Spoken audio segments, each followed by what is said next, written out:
नमस्कार, मी पूजा. आदित्यम टीव्ही मराठीमध्ये आपल्या सर्व प्रेक्षकांचं मनपूर्वक स्वागत आहे. आणि आज आपण आलेलो आहोत प्राध्यापक डॉक्टर यशवंतरावजी पाटील, ज्यांनी स्वामी समर्थ या विषयावर PhD केलेली आहे आणि अर्थातच आपण आज त्यांच्याकडनं याची माहिती जाणून घेऊया. सर नमस्कार. आदित्यम टीव्ही मराठीमध्ये आपलं स्वागत आहे. सावित्रीबाई फुले पुणे विद्यापीठ यामध्येच आपण PhD करण्याचं ठरवलं आणि स्वामी समर्थ हाच विषय का निवडला? तुम्ही प्रश्न अतिशय छान विचारला. स्वामी समर्थ हाच विषय का घेतला तर स्वामी समर्थांबद्दल ठिकठिकाणी अनेक केंद्र, मठ, अनेक देवळं वगैरे आहेत, परंतु इतकं नेमकं काय आहे, स्वामी समर्थ नेमके काय आहेत, म्हणजे what is Swami Samarth, what is his philosophy, त्यांचा एकंदर आचार विचार आणि वर्तन व्यवहार हा काल सुसंगत आहे किंवा नाही याचं अतिशय चिकित्सक शास्त्रीयदृष्ट्या अभ्यास व्हावा या दृष्टिकोनातून मी हा विषय निवडला. दत्तात्रेयांच्या इतर अवतारांपेक्षा स्वामी समर्थ हा अवतार वेगळा कसा? दत्त संप्रदायामध्ये श्री स्वामी समर्थांच्या अगोदर जे 2 अवतार होऊन गेले त्या अवतारापेक्षा श्री स्वामी समर्थांचा अवतार हा पूर्णतः वेगळा आहे. कारण याच्या अगोदरचे पूर्वसूरीचे जे अवतार होते ते अवतार विशेषतः उच्चवर्णीयांमध्ये विशेष प्रसिद्ध होते.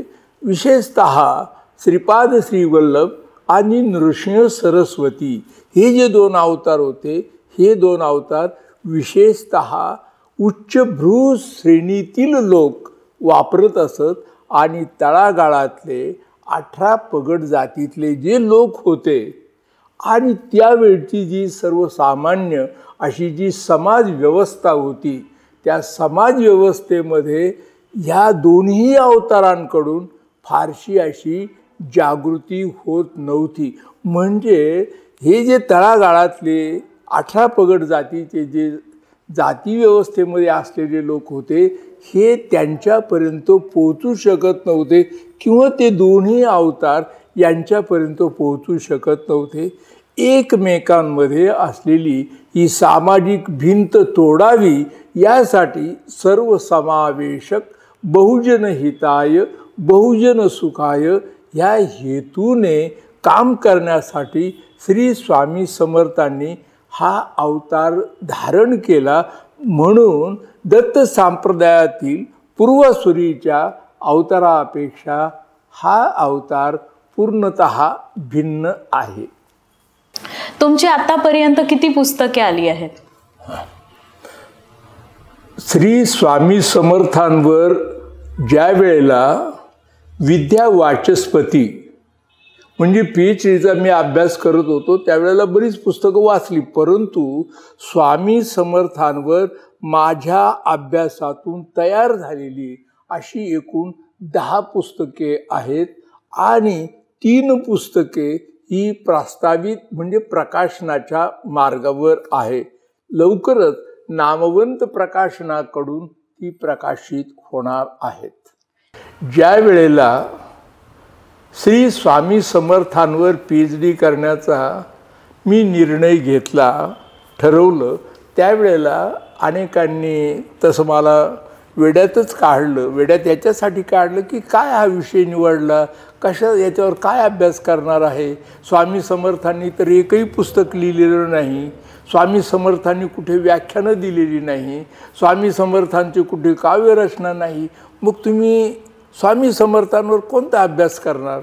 त्यावेळेला मी विचार असा करायला लागलो की स्वामींच्या ज्या लीला ह्या वेगवेगळ्या ग्रंथामध्ये विखुरलेल्या आहे त्या लीलांच्या माध्यमामधून स्वामी काही ना काही समाजहिताचा, समाज प्रबोधनाचा, समाज सुधारणेचा काही ना काही संदेश देतात आणि त्यामागे श्री स्वामी समर्थांना असं वाटतं की ह्या समाजाचं उत्पादन व्हावं, समाजामध्ये असलेली भोंदूगिरी ही पूर्णतः नष्ट व्हावी, त्याचप्रमाणे समाजामध्ये असलेल्या जे कर्मकांड, रूढी आणि कालबाह्य ज्या काही परंपरा आहेत त्या मोडून काढाव्यात आणि जे काही सेंद्रिय दैवत आहे ती दैवत, त्या दैवतासाठी दिलं जाणारा बोकडांचा बळी किंवा वेगवेगळ्या प्राण्यांचे बळी हे स्वामींना पसंत नव्हतं. त्याला छेद देण्यासाठी स्वामींनी प्रत्यक्ष असे लीला केल्या.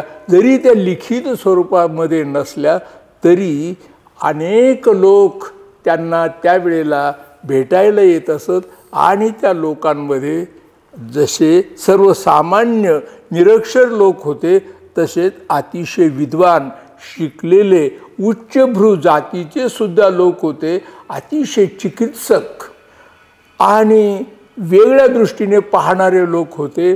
आणि त्या सर्वांचं समाधान श्री स्वामी समर्थ कधीकधी प्रत्यक्ष कृतीने, कधीकधी प्रत्यक्ष वेगवेगळ्या तऱ्हेच्या लीला करून ते त्यांच्या वेगवेगळ्या शंकांचं निरसन करीत असत.